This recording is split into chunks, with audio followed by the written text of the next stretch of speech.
Hi guys, Papa here. I'm happy to give some money as a blessing to those with disabilities. Thank you. Bye-bye, Okay. Papa. Thank you, Papa.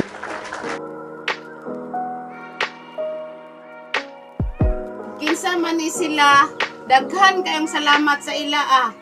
Unta daghan pa kayo silang matabangan aning ila ang pagtabang sa mga taong talabangonon kaayo. Salamat! Hi, good morning sa lahat.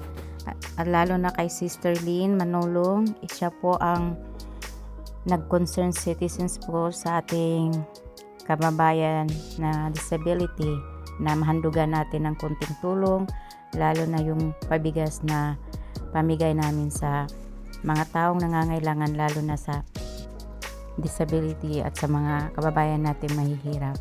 Masaya po kami na isa din kayo ang natulungan namin. God bless sa ating lahat.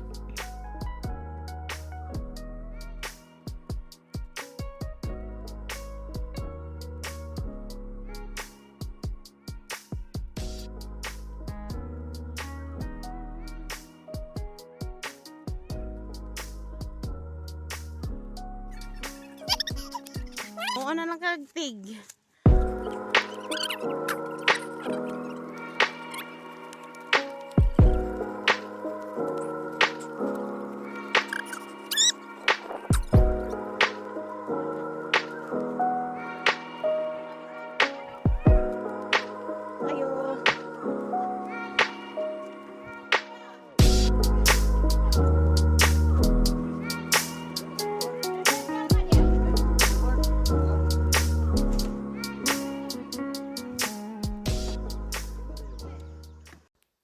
Till next time.